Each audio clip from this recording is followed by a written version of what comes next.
Hey everybody, it's Jason from Firearms Unknown. I'm really excited today to talk to you about one of the rarer guns that we have in the shop, the MBA Gyrojet from MBA Associates out of San Ramon, California.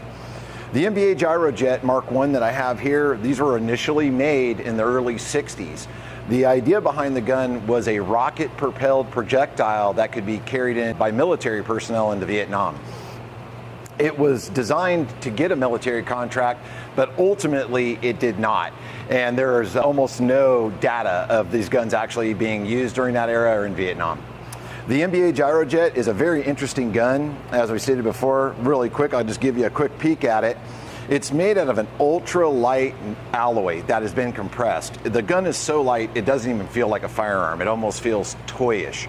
This is going to be your cocking and hammer mechanism right here in the front. This is going to be a manual safety back here in the back.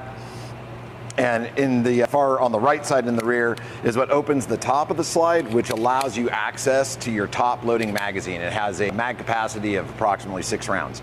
It's a smooth bore weapon, and the most interesting thing about it is the projectile that it fires. So we'll talk about that for a second. The MBA Gyrojet fires a rocket-propelled projectile. So just like a standard round, you have a casing and you have a primer. But as you can see at the very bottom of the round, and then maybe in the inset pictures that you'll see 4 angled holes in the back of the case. And what that is that's where the gas of the burning rocket fuel is going to escape and actually propel the projectile forward.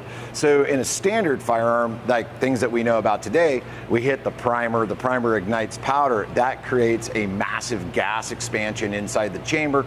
That's what pushes our projectile down the barrel, and the lands and grooves of the barrel are what puts the spin on it to hold it tight to maintain a good bullet coefficient as it flies through the air. The Gyrojet round kind of is the opposite. If we strike the primer on the Gyrojet, it ignites a rocket fuel, and the round starts to travel down the barrel at 0 miles an hour, 0 feet per second. By the time it gets to the muzzle, most standard ammunitions are reaching very high velocities, up to 1,000 or well over 2,000 feet per second based on the weapon system. The Gyrojet rounds are traveling at approximately 10 feet per second when it leaves the muzzle.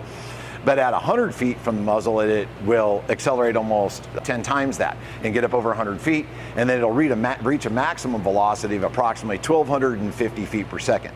Now, that data that we got on the feet per second and how fast it was traveling from the muzzle of the gun, that all came from a test that was done with 20-ish-year-old ammunition, and that was done by Small Arms Review. So obviously that's the data we have, but that's the data off the ammunition that's approximately 20 years old. So we don't know if any of that's broken down or if it's firing at the same level that it did when the round came out. So back to the weapon system itself. So as we stated before, ultralight, single shot, cock it to fire it, top loader, 6-round magazine, safety here to the rear. Once it's in the firing position and you cock it and fire it, what's interesting is normally our firing pin will move forward and actually strike the rear of the case. On the Gyrojet, it actually takes the round and slams it back into the firing pin, which ignites everything and gets everything going. The gun was originally chambered in a 50 caliber round. So based on the Firearm Safety Act of 1968, which was signed in by Lyndon B. Johnson after the assassination of John F. Kennedy, this was actually going to be classified as a destructive device. So all the pre-68 versions of this gun are in 50 caliber. All the post-68 versions of this gun are in 13 millimeter or 49 caliber. And that was to try to get it out of destructive device listing.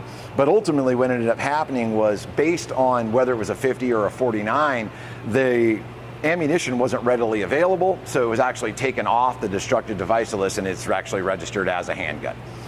Have one of these in the store down here in Yuma. It's a really interesting piece. If you want to come down and take a look at it or have any questions about it, feel free to contact me at Firearms Unknown.